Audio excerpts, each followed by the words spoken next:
하나님의 말씀을 한 곳만 더 보겠습니다. 신명기 6장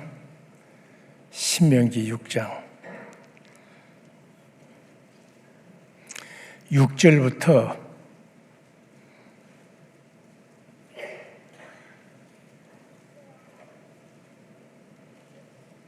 8절까지 읽겠습니다. 오늘 내가 내게 명하는 이 말씀을 너는 마음에 새기고 내 자녀에게 부지런히 가르치며 집에 앉았을 때든지 길을 갈 때든지 누워 있을 때든지 일어날 때든지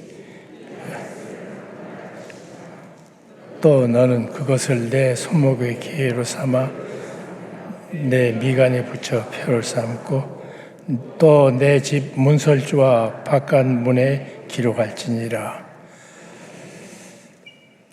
올해는 제게는 좀 특별한 행사가 연달아 있었습니다. 1975년 7월 4일 날 남서울 교회가 개척이 있기 때문에 남서울 교회 50주년이었습니다. 우리 세중앙교회가 77년에 교회 개척했으니까 저희 교회보다 2년 후여서 2년 후에 50주년 맞이할 것 같네요. 또 온누리교회가 올해 40주년입니다. 거기서도 40주년 기념 설교를 했습니다. 그리고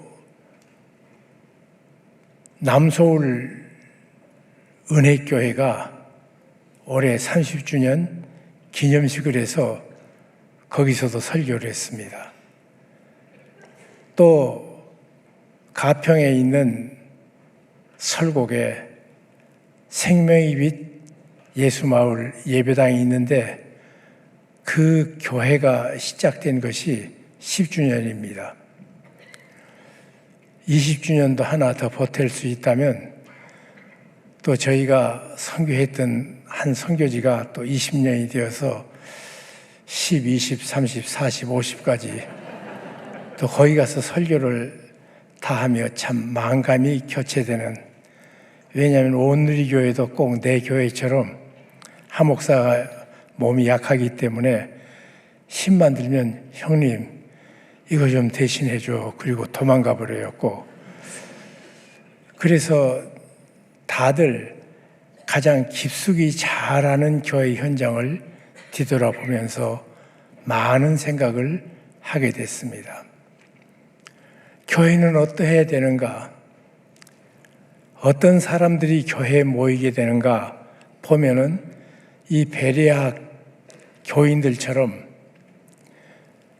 복음의 수용성이 있어 마음이 넓어서 말씀을 잘 받아들이는 것으로 끝나지 않고 그 말씀이 정말 그러한가 하여 끝까지 추적해보는 믿음을 가진 교회들. 왜냐하면 한국에 많은 성경 공부가 있고 한국에 많은 프로그램들이 있습니다. 그런데 많은 사람들이 그 프로그램을 하나 끝나면 내 신앙이 성장했다고 생각했는데 꼭 그렇지 않더라고요. 아무 변화도 없는 채 내가 한 프로그램을 끝나면 내가 성장했다고 착각하고 또 교회에서 인증샷까지 주니까 그러는가 해가지고 자기도 속고 남도 속이는 이런 신앙입니다.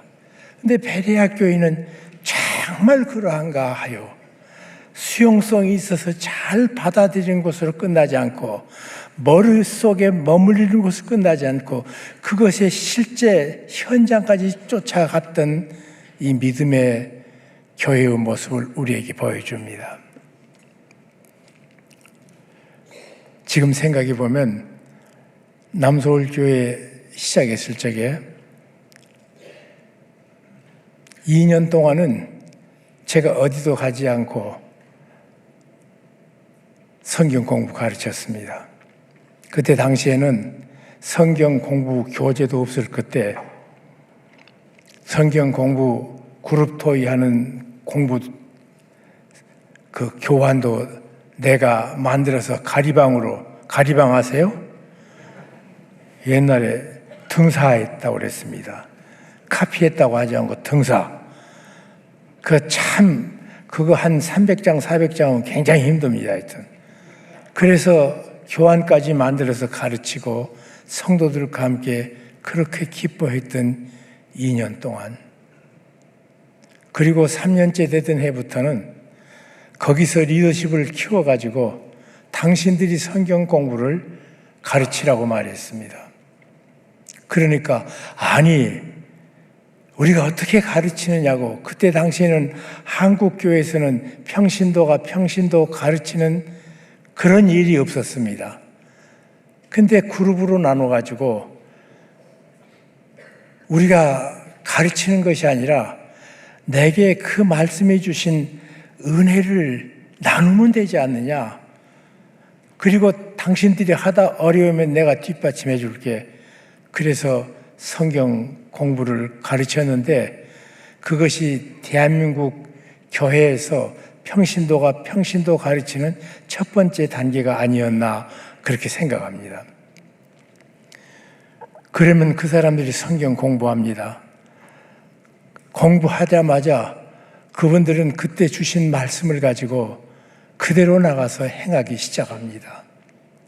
가난한 사람을 돌보라 그러면 저희는 반포에서 교회를 시작했는데 방배동, 상도동, 산꼭대기에 어려운 사람들이 사는 이주민들 참 많이 그곳에 있었습니다. 그래서 그 동네를 달동네라고 그렇게 얘기했습니다.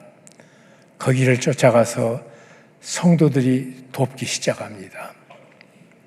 나중에는 그 달동네에 가장 어려운 것이 뭔가 했더니 아이들이 환경이 안 되니까 공부를 할 수가 없다고 그래가지고 교회에서 그 달동네 주택 하나를 사가지고 고쳐서 우리 학생들이 가서 방과 후 공부를 가르치고 또 거기 장애인들은 목욕을 못한다고 그래서 목욕탕을 만들어서 장애인들을 일주일에 한 번씩 가서 모두 씻어주는 일을 하질 않나.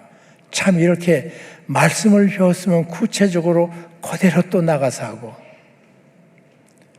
감옥에 가서 갇힌 자를 돌보라 그랬다고 쫓아가서 영등포 교도소, 소년원, 성동구치소 세 곳을 저희가 맡아서 아예 성경 공부를 같이 예배를 드리는 일들을 했는데 그 중에 어떤 분들은 거기 있는 무기수나 사형수를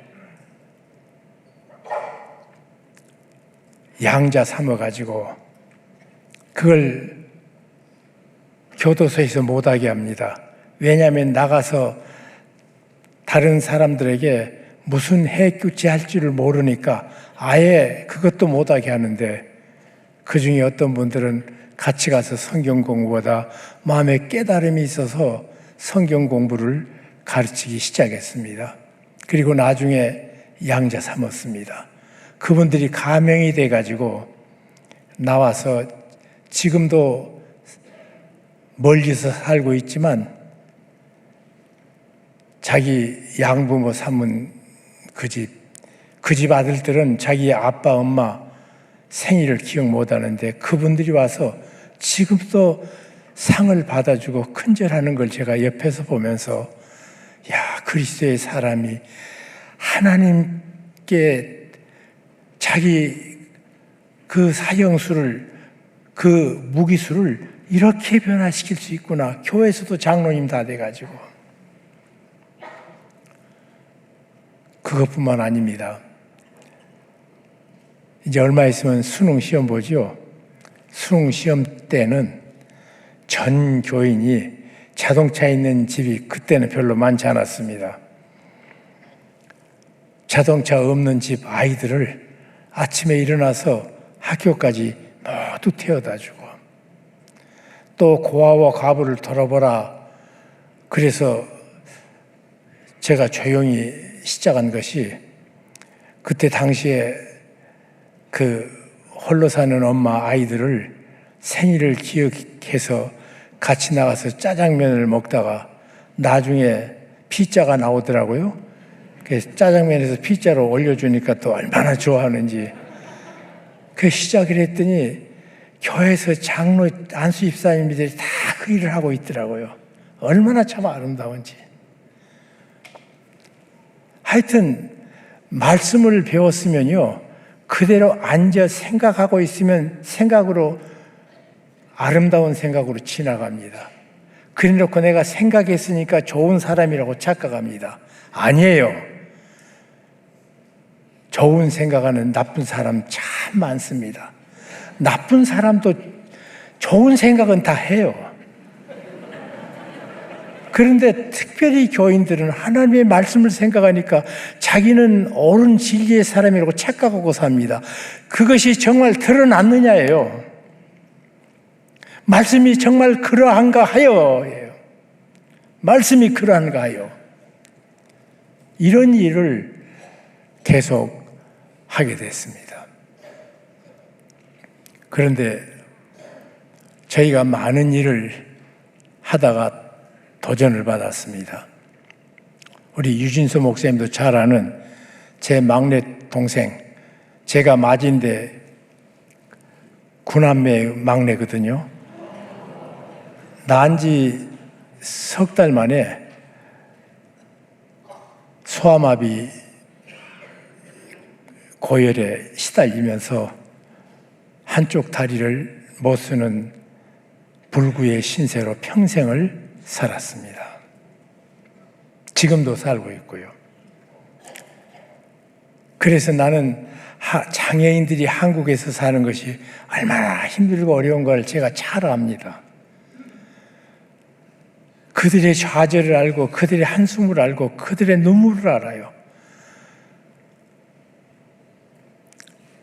대학 공부할 적에 입학 전에 제게 묻습니다. 오빠, 어찌 보면 20살 차이가 나니까 내가 아빠 같지요, 오빠가 아니라. 그렇게 나이 차이가 져요. 뭘 공부해야 내가 자립에 살겠냐 그래요. 그래서 장애를 가진 네가 가질 직업이 제일 좋다는 건 내가 생각 하나 해보니까 다른 것이 아니라 도서관 학교 가라. 도서관에 일하면서 사서로 휠체어 타고 다니면서 그 책 바로 꼽아주고 하는 거 할 수 있고, 또 연구실이 있으니까 책 정리하고 이걸 내주고 또 받고 하는 일, 이런 일도 많고 그러니까 너한테는 딱 안성맞춤 같다.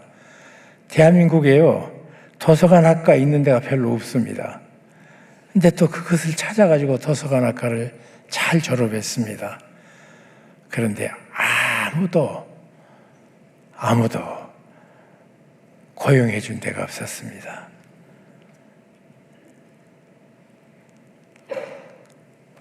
대답 없는 그 슬픔을 안고 어떤 때는 시체처럼 아예 이불까지 덮고 누워 있어요. 이불까지 덮고. 꼭 시체가 위에 덮어버린 것처럼. 그러면 우리 아버지, 어머니는 내 탓이다 그러고 우셔요 또. 그래서 제가요, 누이 동생의 그 어려움, 우리 아버지 어머님의 그 깊은 한숨과 눈물을 보면서 아버지에게 요청했습니다.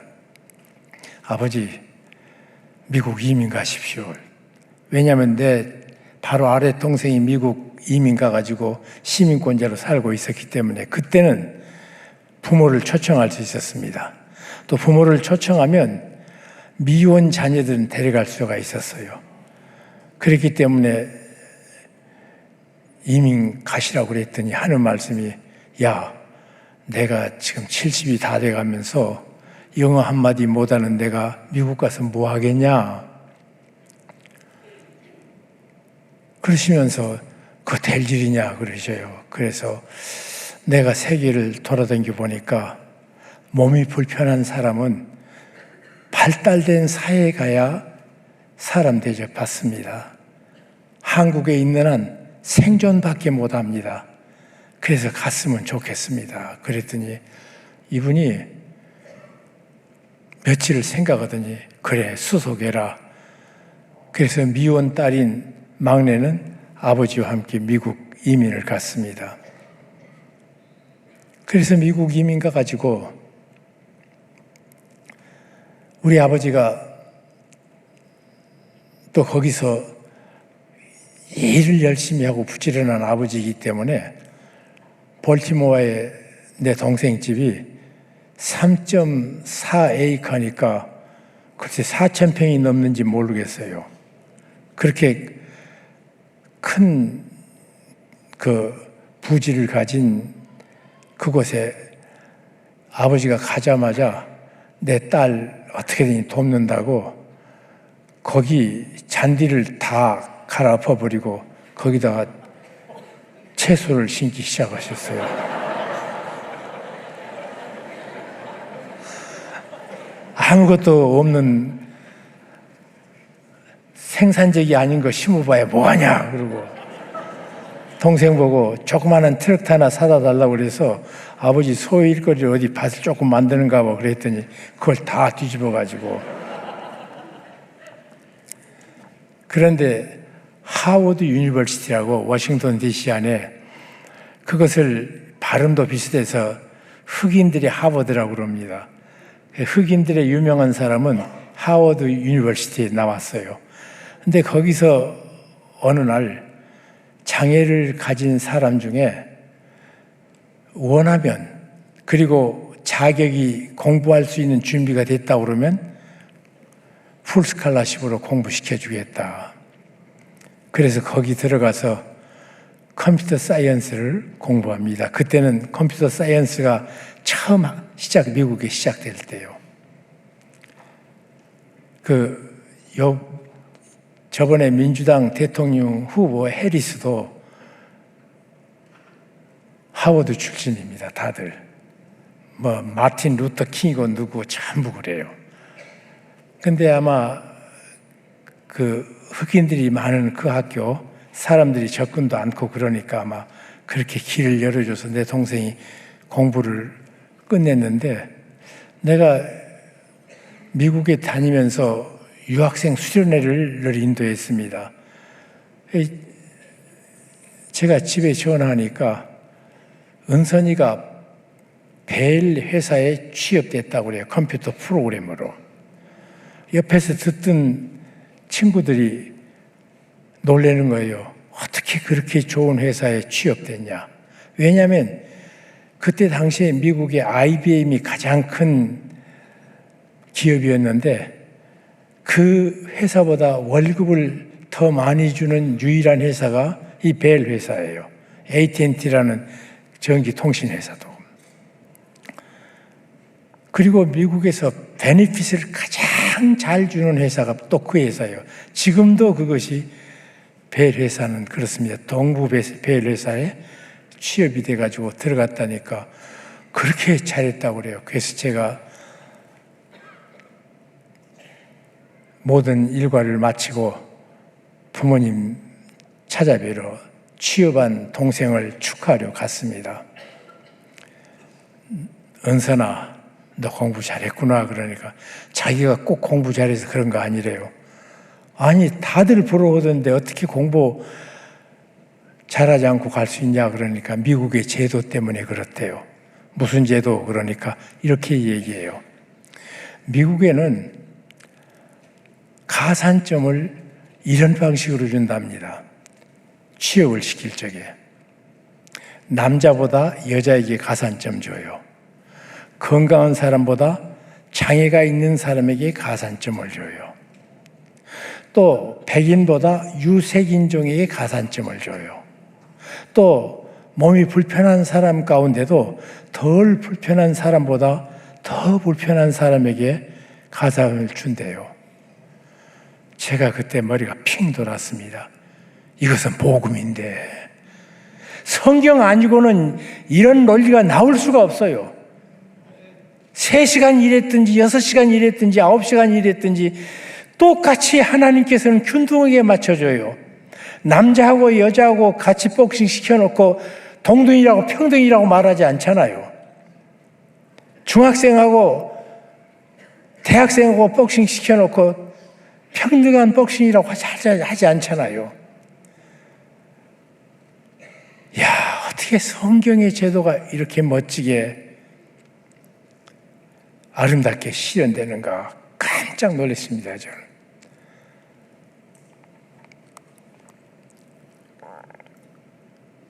마음속에 너무 감격스러우니까 눈물이 핑가르르 도는데 내 동생을 축하하면서 갑자기 내 마음속에 홍 목사야, 네 동생은 네가 잘해서 생존하는 존재에서 생활하는 사람으로 바꿔놨다. 그렇다면 한국에 있는 네 교회 장애인들은 어떡할래?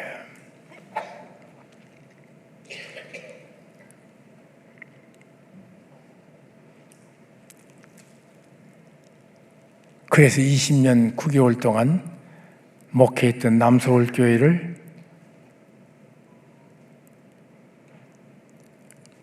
떠나서, 거기는 남서울교회는요 1975년에 교회 개척했는데 사도행전 공부하다가 선교사 파송 안 하면 교회 아니더라고요. 그냥 성경에 그렇게 써져 있어요.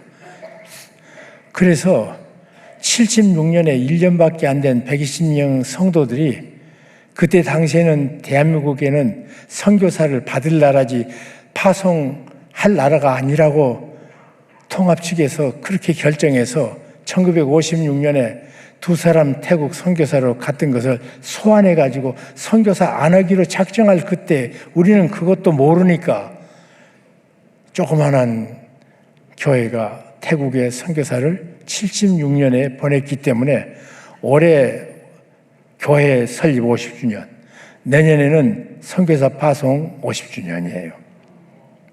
그래서 참 말씀대로 했는데 딱 하나 걸렸던 것이 그 장애 문제를 순종을 못했어요. 그래서 교회를 사임했습니다. 그리고 아직 해보지 못한 장애인 섬기는 일로 남서울 은혜교회를 세웠습니다. 다시 교회를 개척해서 그 개척 모든 과정을 생각하면 정말 주님께서 하나하나 함께 하셨어요. 얼마나 참 모든 어려움마다 아마 대한민국에서 장애인 학교 짓느라고 가장 고생한 교회가 남서울 은혜교회입니다. 3,000평 땅을 사서 3,200평입니다. 서울 삼성의료원 정문 앞에가 미랄학교가 있거든요. 그래서 우리들은 할 수 있는 것이 학교라고 해서 미랄학교를 지을 때 저희 교회 원칙은 우리 교회는 무엇을 해도 우리가 스스로 하지 않고 전문가들을 세워서 하는 일에 전문성을 키우고 자립하도록 키워야 된다. 모든 일을 그렇게 했습니다. 그래서 선교사 파송해놓고 제일 처음 선교사들 어느 정도 모이니까 미국에 있는 이태용 목사님이라는 분을 모셔서 GMF를 만들어서 우리가 재정적으로는 없대 목사님 마음대로 하십시오. 제가 그렇게 결심한 이유는 이런 가슴 아픈 내 마음에 지금도 그 시간을 생각하면 마음이 쓸쓸한 사건이 하나 있습니다. 우리가 말씀했으면 그대로 막 뛰어갔다고 그랬잖아요. 열심히 뛰어갔어요. 그리고 하려고 그랬어요. 그래서 병원을 돕는다고 우리가 생각을 하고 새벽마다 새벽송을 돌았습니다. 군인들을 위한 병원이 있었는데 새벽도 아니죠. 아침 7시쯤에서 30분 동안 복도에서 조용하게 더블 콜텟을 만들어서 가서 찬송을 부르면 얼마나 좋아하는지요. 그러다가 아니 병원을 한번 도와보자. 또 저희 교회 김수지 박사가 그 유아여대 간호대학 학장이었으니까 유아여대 병원을 좀 돕시다. 그래서 연결시켜갖고 담당자를 만났습니다. 여기가 어떤 것이 가장 요긴하게 필요하고 참 가장 그래도 힘든 거 있습니까? 그러니까 이걸 얘기해요. 수술할 적에요. 피가 막 쏟아나잖아요. 그러면 붕대를 가지고 지혈포를 만들어서 그때 막 집어넣는 거 보시죠? 영화에 자주 나오니까. 그것을 만드는 것이 우리한테는 참 필요하다. 그래서 그러면 저희가 하겠습니다. 그러니까 개신교는 안 됩니다. 그래요. 왜 안 됩니까? 그러니까 책임을 안 집니다. 이 수술하는 것은 정확한 숫자에 맞춰서 지혈포를 만들어 줘야 되는데 그 시간이 와서 그런데 개신교는 책임 없이 안 오는 사람들이 있고 또 개수를 대충 하고 끝나고 갑니다. 그래서 개신교는 안 받습니다. 물었습니다. 제가 그러면 어디는 잘하나요? 이제 힘없이 제가 물었습니다. 천주교는 잘합니다. 얼마나 가슴이 아픈지요. 어떻게 주님 대리로 해서 주님의 손길이 되어서 나온 사람들이 하는 척 하냔 말이에요. 해야지.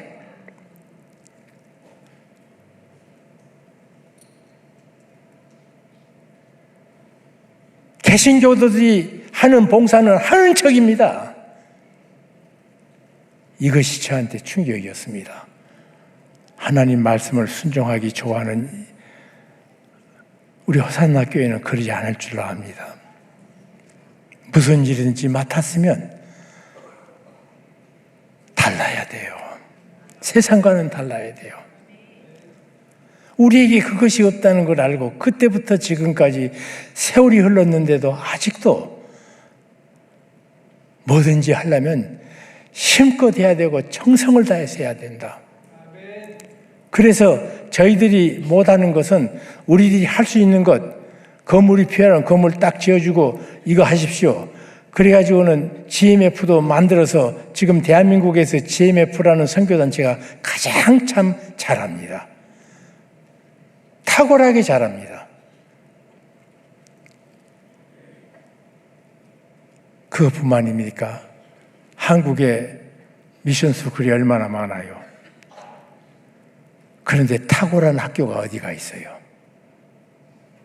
그냥 그저 그렇지. 이거 생각하면 화가 나요. 왜 봉사하면서 그렇게 되어야 되는가? 그래서 저희들은 미랄학교라는 학교를 지으면서 우리 하나님 예배당 안 짓겠습니다. 그 대신 미랄학교 짓습니다. 예배당 없는 교회를 하겠습니다. 그리고 지어서 그 학교 우리들이 새 들어서 살면서 학교 돕겠습니다. 그래서 3,200평 땅 사서 미랄 복지재단에 기증했고 또 거기다 7,000평을 지어서 기증했습니다. 그리고 우리들은 지금도 새 들어서 합니다. 근데 바보 같죠? 그런데요, 내가 얼마 전에 제가 이제는 미랄학교 이사장이 됐습니다. 손봉호 박사님이 어디로 가셔가지고 할 수 없이 지금 하고 있는데, 했댔는데, 그 관리비가 1년에 55억 들어가더라고요. 그러니까 우리 교회가 했으면 55억 들어가야 돼. 근데 공짜로 빈대벗고 우리가 살아요. 옆에 붙어서. 우리는 손해보려고 다녀놨는데 지금은 엄청, 아마 이 교회도 관리비가 꽤 나갈 거예요. 큰 교회마다 안 된 데가 없고, 지금 수양회관 지은 교회들마다 후회 안 한 교회를 내가 별로 못 봐요.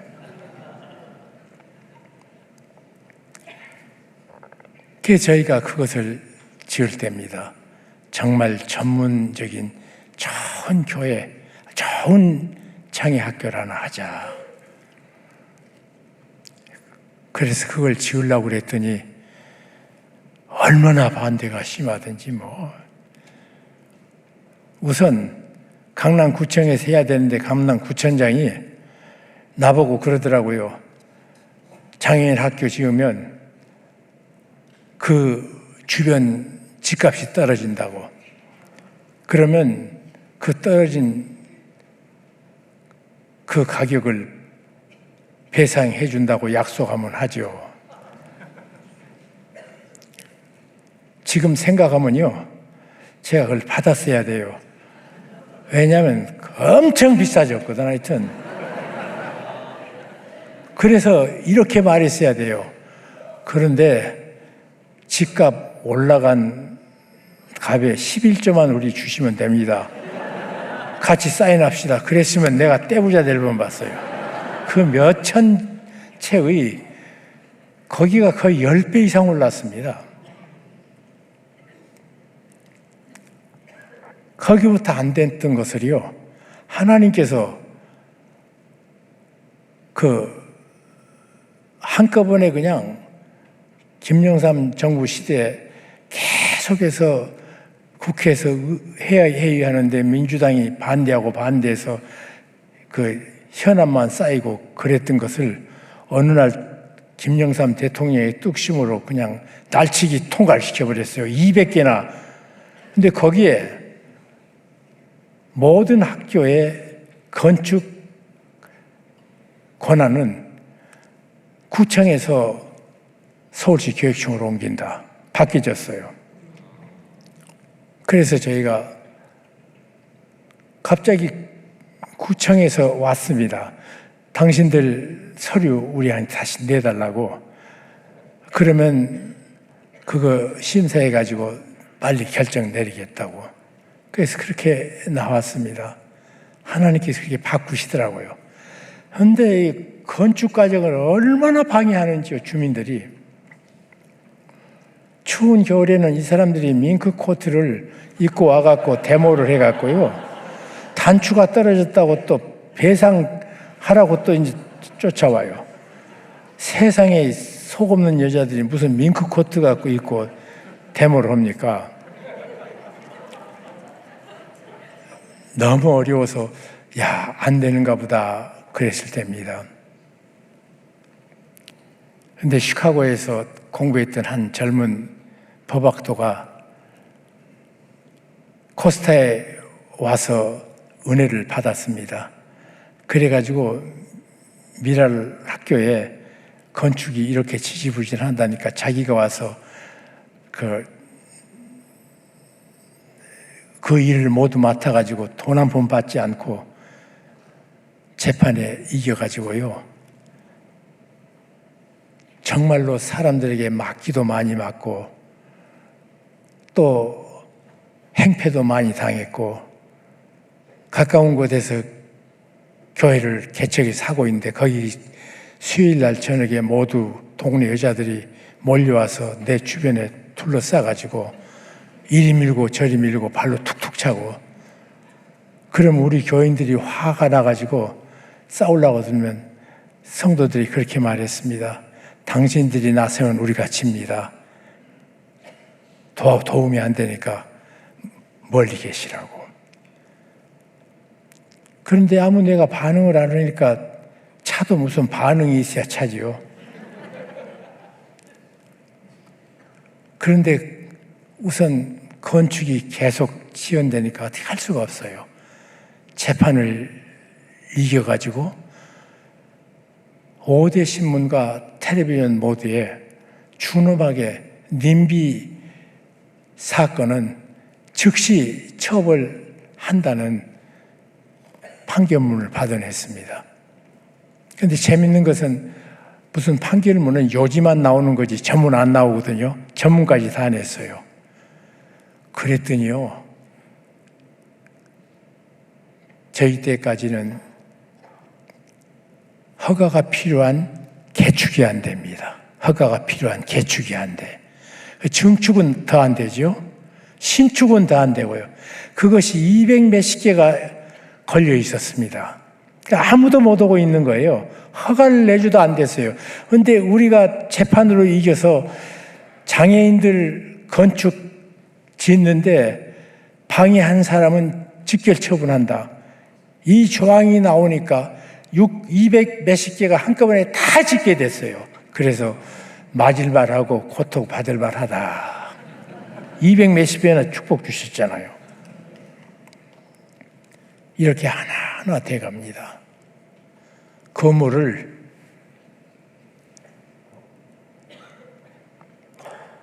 이제는 다 지었습니다. 그런데 빚이 22억 4천. 그때 당시에 1997년입니다. 22억은 엄청 커요. 지금 글쎄 100억이나 200억 넘어갔을 거예요. 지금은. 그런 돈인데 빚이 졌지만 제가 그래도 미국을 덜 가봤기 때문에 미국 사람들은 건물 살 적에 그냥 은행에서 대출 받아 사고 몰개지 집어넣어가면서 사니까 그렇게 하겠다고 생각했습니다. 그런데 문교부 장관을 만나서 얘기하는 중에 어떻게 건축은 잘 됩니까? 그러니까 우리가 빚이 있다고 그러니까 얼마 도와주련 그래서 아니 22억 4천입니다. 그랬더니 그 다음에 예산과에서 연락이 왔어요. 5억쯤 주신답니다. 그래서 22억에서 5억이 감아지니까 17억밖에 안 되니까 조금 마음이 그래도 기분 좋더라고요. 그런데 그 주말에 그 장관이요, 그만뒀어요. 그러니까 마지막 결제 안 해놓고 예산만 해놓고 지금 주기로 다 결정했다고 생각했는데 말이나 말고 그만두지. 얼마나 속이 아픈지 하여튼.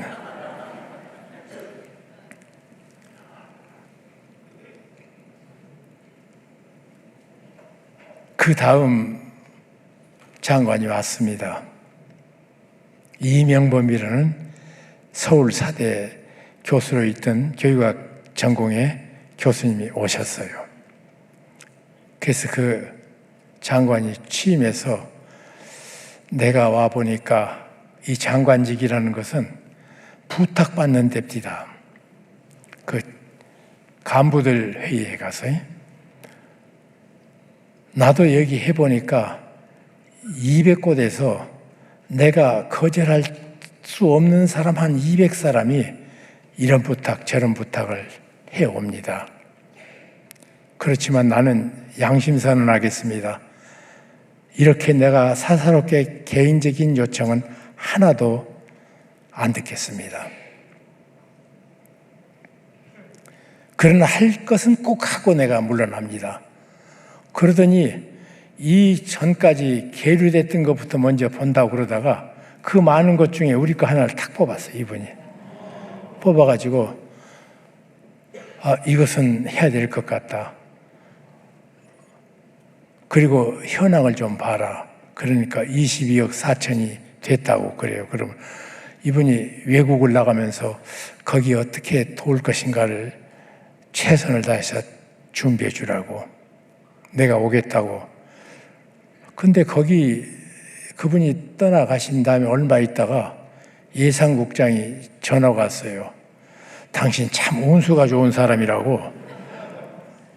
그때 5억 못 받아서 참 자기들도 안 됐다 그랬는데 우리 보고 다시 심의를 차려라 했더니 13억 5천이 됐습니다.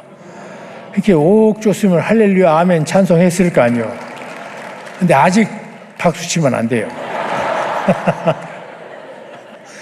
이분이 순방을 다 마치고 돌아왔어요. 그러면서 제일 먼저 일성으로 그 미랄학교 어떻게 했어? 그러니까 13억 5천 우리가 열심히 노력한 결과 줄 수 있습니다. 그러니까는 얼마 달라고 그러는데 22억 4천이라니까 아니 줄라면 다 줘야지.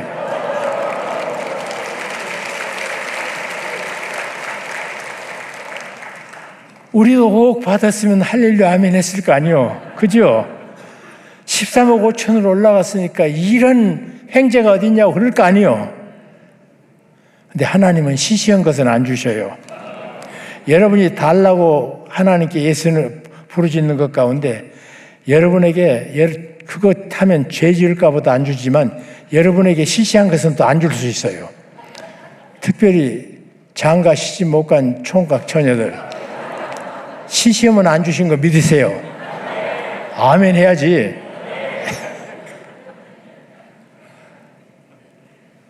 그래서 저희가 돈을 받았는데 그것도 IMF 선포 하루 전날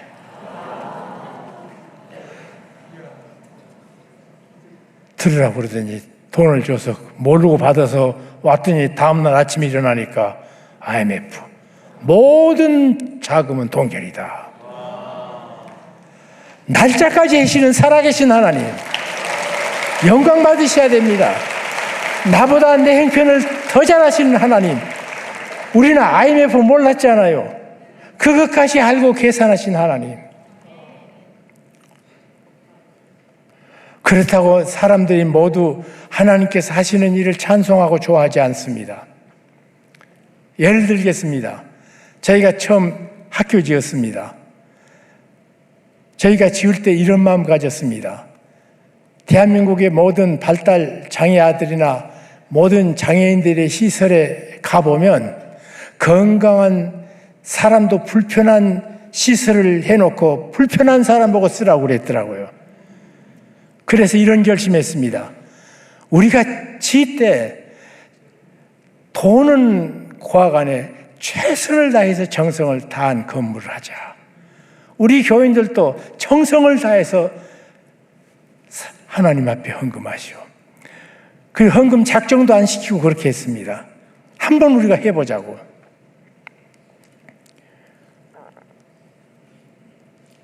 그러면서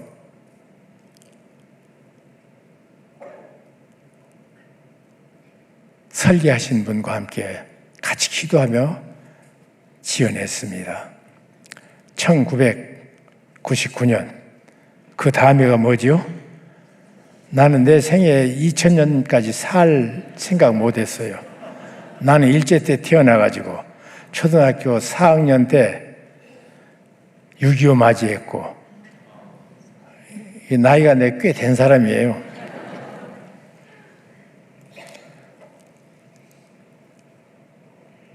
그 세월 동안 살아오면서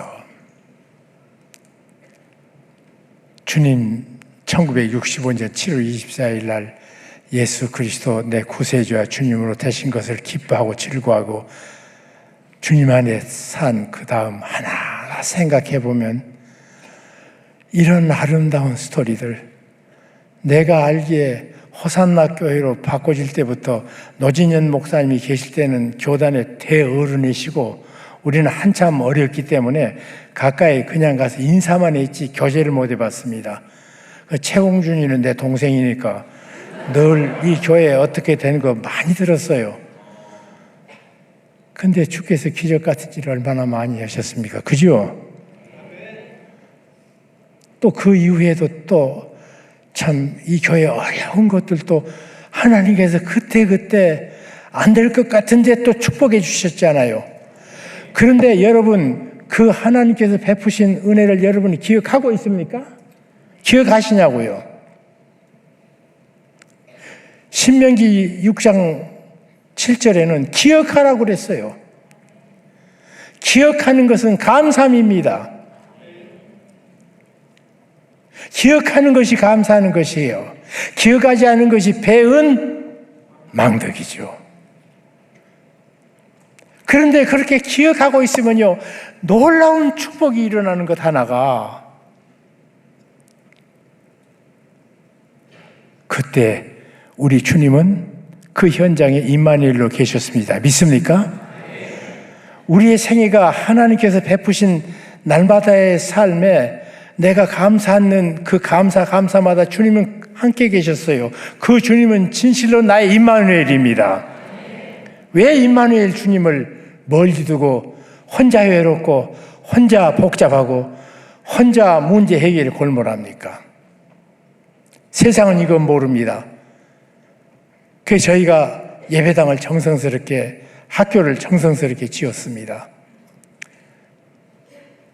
그런데 1999년 12월 이 밀레니엄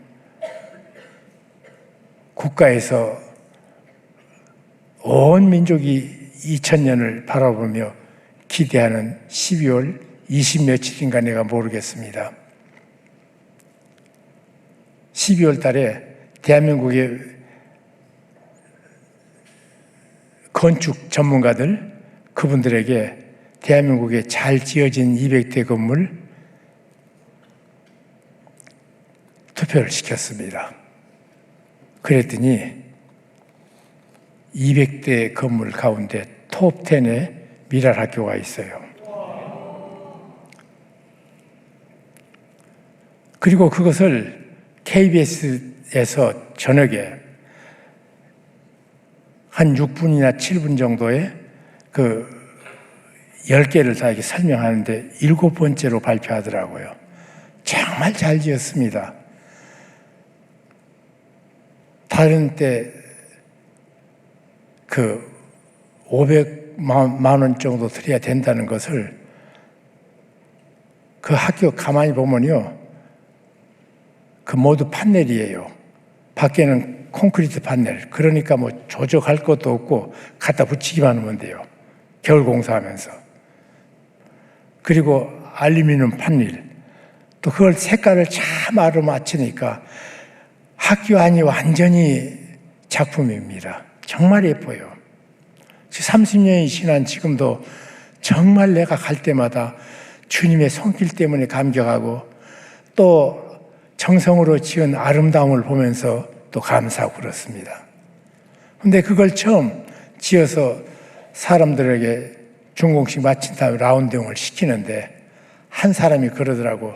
에이 참, 남서울 은혜교회 낭비가 심하다 그래요, 한 사람이.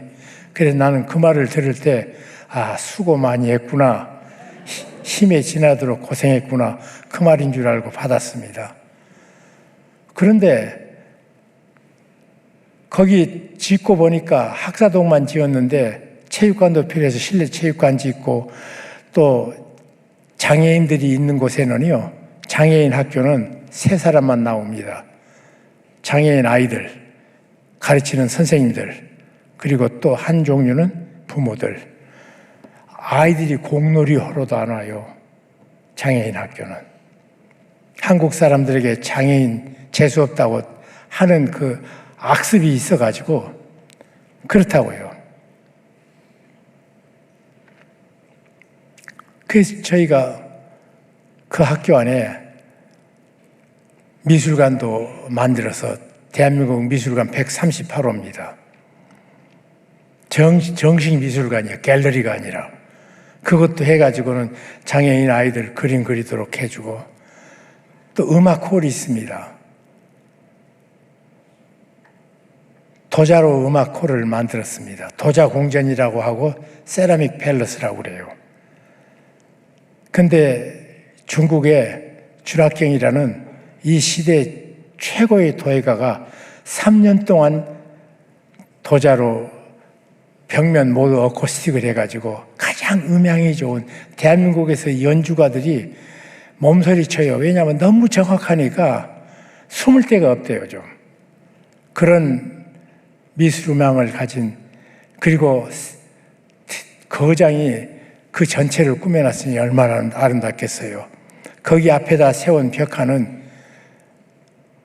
영국 로이얼 아카데미에서 세계 세라믹 인볼먼트, 그러니까 환경도에 이 건축에 들어가든지 정원을 꾸미든지 간에 환경을 아름답게 하는 도예 100개를 선출했는데 그 책의 커버 스토리가 미랄학교 벽화입니다.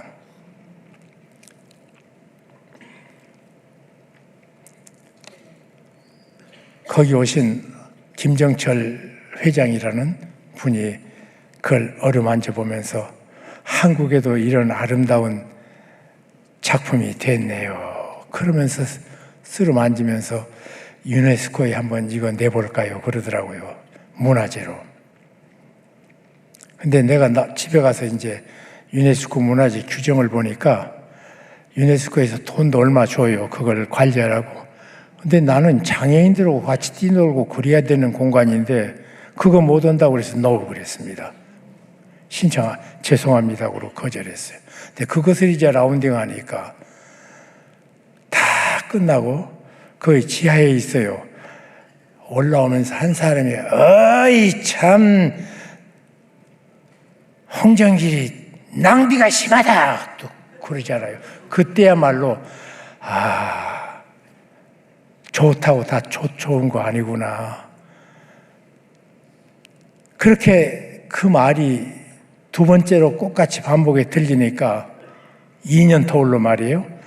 속에서 화가 끌어올리는데 그 소리와 함께 조용한 음성으로 낭비가 아니면 사랑이 아니니라. 낭비가 아니면 사랑이 아니다. 그리고 한쪽에 내 마음속에 글자가 내려와요. 하나님이 세상을 이처럼 사랑하사 독생자를 낭비하셨으니 언제 낭비했습니까? 내가 가장 잘날 때입니까? 똑똑할 때입니까? 영광스러울 때입니까? 건강할 때입니까? 아름다울 때입니까? 내가 자랑할 그 무엇이 있을 때 내게 찾아온 것이 아니라 누구도 외면하는 어떤 것도 좋다고 말할 수 없는 죄인데 거기까지 쫓아오셔서 나를 위해 목숨 버려주신 그 사랑. 세상에 이런 낭비가 어디 있습니까? 아마 홍정지 보고 낭비했다고 말할 수 있는 사람이 있을 겁니다. 그러나 나는 이렇게 말할 자신이 있습니다. 아니다. 만약 내가 바보라면 우리 아버지 하나님은 더 바보다. 어떻게 하나밖에 없는 우리 아들을 낭비하시냔 말이에요. 여러분이 받은 구원이 이처럼 값 있는 것입니다. 하나님의 최대의 낭비가 여러분을 하나님의 자녀 만드셨습니다. 믿습니까? 그것을 여러분이 지금도 기억하고 계십니까? 그것을 즐기고 계시단 말이에요.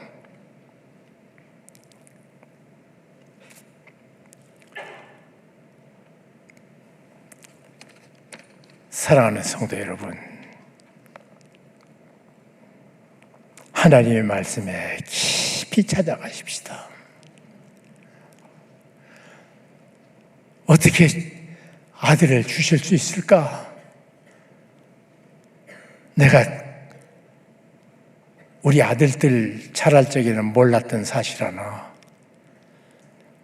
우리 손주를 처음 보았을 적에 얼마나 이쁘든지 그냥 너무너무 이뻐요. 귀를 안고 기도하다가 하나님, 내가 이 아이를 위해서 죽을 수도 있겠고 그것도 기쁨이겠습니다. 그렇게 기도하면서 하나님이 우리를 얼마나 사랑하셨는가. 외로운 당신, 아무것도 못 가졌다 당신, 실패했다고 생각하는 당신을 위해서 이런 엄청난 낭비로 찾아오신 우리 하나님, 영광 받으셔야죠. 귀한 은혜. 이제 2년 후는 50주년 아니에요.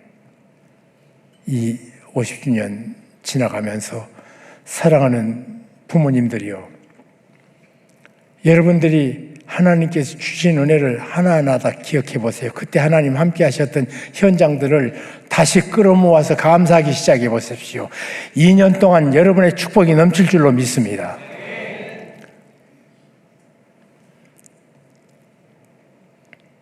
그리고 그것들을 여러분 마음에 담지 마시고 신명기 6장 8절에는 그것들을 내 자식들에게 전하라. 그냥 교훈과 감동만 남겨서는 안 됩니다. 현장들이 있어야 돼요. 현장. 실제가 있어야 돼요. 정말 그러한가가 있어야 돼요. 내 아들들에게 전하십시오. 내가 만났던 나와 통행하시는 임마누엘 하나님이 내 아이들의 임마누엘 하나님이 되신다면 이거보다 더 큰 축복이 없습니다. 여러분이 아무리 많은 돈을 자식들에게 물려줘도 그 돈이 자식들에게 꼭 축복됐다는 보장은 없습니다. 아니, 나는 돈 많은 집 쳐놓고 안 싸우는 집을 못 봤어, 아직. 하나 있다. 오뚜기. 예. 오뚜기 그분이 우리 교회 다니셔요. 신앙생활. 돈만 있으면 싸워.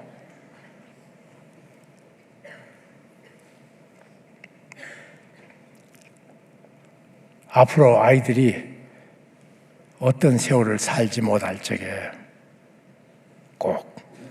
꼭이요, 내가 믿는 하나님을 그대로 믿고 그분과 임마누엘의 동행이 된다면 얼마나 큰 축복일지. 내 큰아들은 미국에 삽니다. 그래서 미국에서 신부가 막 메릴랜드에서 박사학위 받고 포스닥터 하기 위해서 가는 그 어간에 내가 미국 가서 결혼식을 시켰습니다. 그래서 다른 사람 못 오게 하고 우리 교인한테 안 하고 그냥 우리 아들하고 한 40명 미국에 몇 아는 사람하고 가정들, 그랬더니 그 결혼식을 했거든요. 그래서 며느리 맞아서 며느리가 켄터키 그 대학교에 그 연구원으로 포닥을 하러 갔기 때문에 내 아들도 그쪽에 수학 선생으로 옮겨가지고 학교를 그렇게 옮겨가서 아이들 둘이 다 한국말을 못합니다. 또 너무 적은 그 도시이기 때문에 우리 한인교회에서 아이들을 가르칠 수 있는 공간도 없고 가르칠 사람도 없어요. 이게 그리고 거기 해봐야 모두 어른들만 있고 그러니까 애들이 신앙 혜택을 못 받고 있다가 버스턴으로 지금 이사를 가서 살고 있는데, 큰아이가 그래서 대학 입학을 에머스트라는 학교를 컴퓨터 사이언스에 이제 입학을 했단 말이에요. 그 둘째는 이제 고등학교를 이제 올라가야 되고, 그래서 한국을 팬데믹 때문에 못 오다가 5년 만에 왔어요.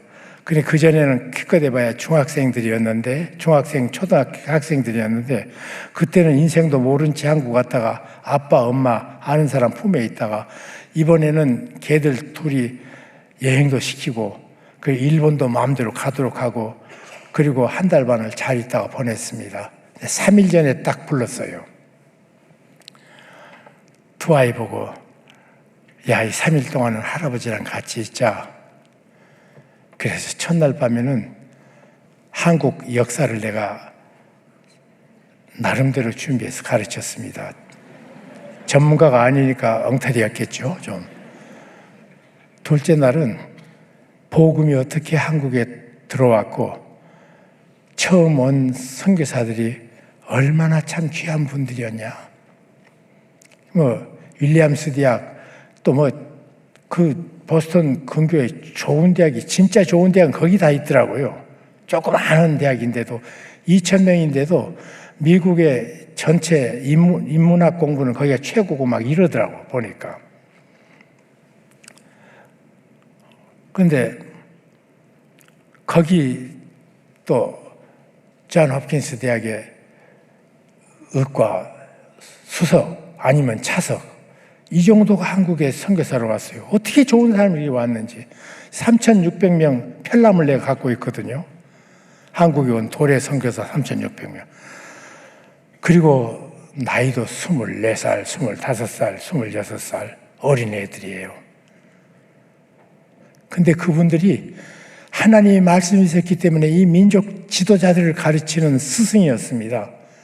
저들이 말씀으로 살았던 것이 동양의 도덕 룰로는 따를 수 없는 기품이 있었기 때문에 우리 한국의 초대 민족 지도자들이 이 20대 후반에 젊은 청년들의 지도를 받아요. 참 희한해요. 근데 그럴 자격들이 있어서 보니까 이런 얘기부터 시작해서 그리고 셋째 날은 우리 가정에 어떻게 복음이 시작됐는가. 우리 외할머니가 경주 채씨 집으로 시집 갔다가 아들 못 낳고 딸 낳았다고 쫓겨나요. 그랬던 그 외할머니. 그것을 죽게 될 때 여자 선교사들이 키웠는데 그 중에 하나가 서서평 선교사라는 선교사 아세요? 몰라요? 예. 그분이, 우리 할머니는 그분 제자고요. 우리 어머니는 그분이 세운 이일학교 출신이에요, 또. 그래서 가족적으로 그래요. 그래서 신앙 계보가 이렇게 내려왔고, 그리고 서서평 선교사는 어떤 분이고, 너희 할머니는 어떤 분이고, 너희 친할아버지는 어떤 분이고, 신앙 가진 다음에 달라진 얘기들을 하고, 그리고 내가 1965년 그처럼 믿기 어려웠던 예수. 도무지 6.25의 참상을 몸 전체로 부딪혀 놓으니까요. 하나님 안 믿어지더라고요. 그런데 내게 찾아오신 그 엄청난 낭비의 걸음, 저를 기어코 일으켜 세워주시고 그분의 품에 안아주셔가지고 내가 어떻게 그 다음 생애를 살았는가를 얘기했습니다. 그랬더니요, 그놈들이 미국 갔어요. 그래서 2달 후에 그 페이스톡을 하면서 같이 얼굴 마주대고 얘기하는데 이번에 와서 가장 좋았던 것이 뭐냐? 그러면 어느 여행지를 말할 줄 알았더니요. 할아버지하고 3일 있었던 것이 가장 자기한테 좋았다고.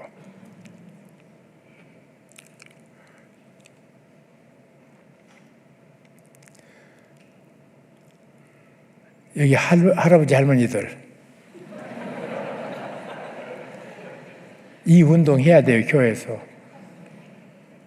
여러분의 후손들이 여러분이 진심으로 말하는 말 앞에 귀를 엽디다. 마음을 들입디다. 이놈이 얼마나 공부를 대학 들어가서 공부만 잘한 것이 아니라 에머스트 한인교회가 캠퍼스 교회인데 학생들이 그렇게 많아요. 거기서 한국말로 공부하는데 할아버지하고 직접 말하고 싶다고 이놈이 2년 동안 얼마나 돌아다녔더니 지금은 저하고 한국말로 말 잘합니다. 그룹 성경 공부고 못 듣는데도 쫓아다니기 시작하더니 그냥 받아요. 할아버지 손주 자랑은 세계적으로 유명해요. 그래, 나도 한마디 합시다. 이놈이 이제 한 학기 남았어요. 3년째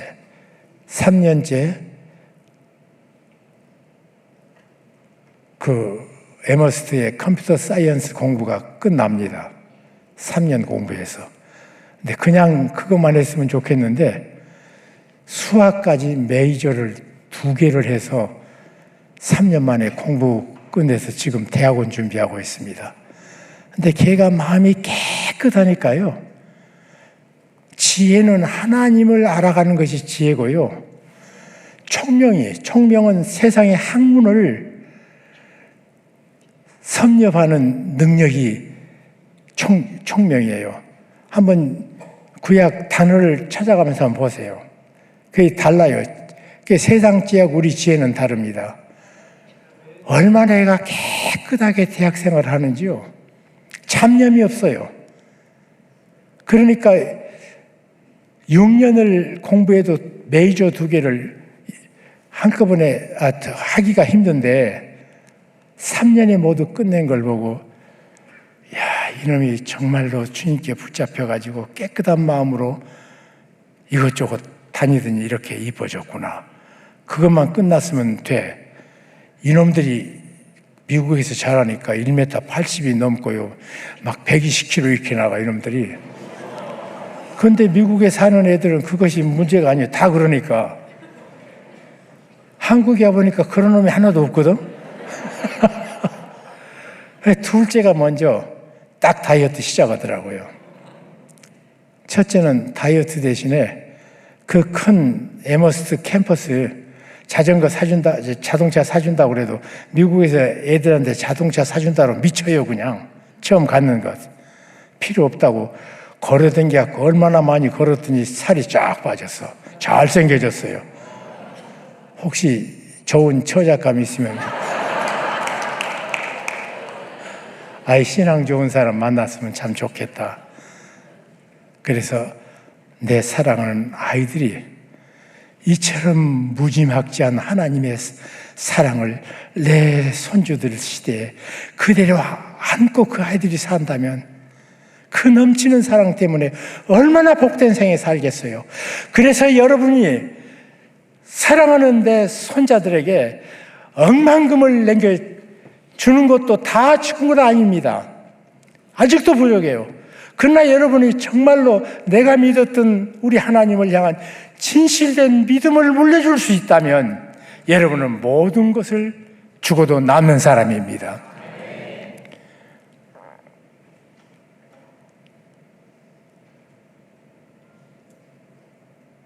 50년 기념 때 사랑하는 성도 여러분,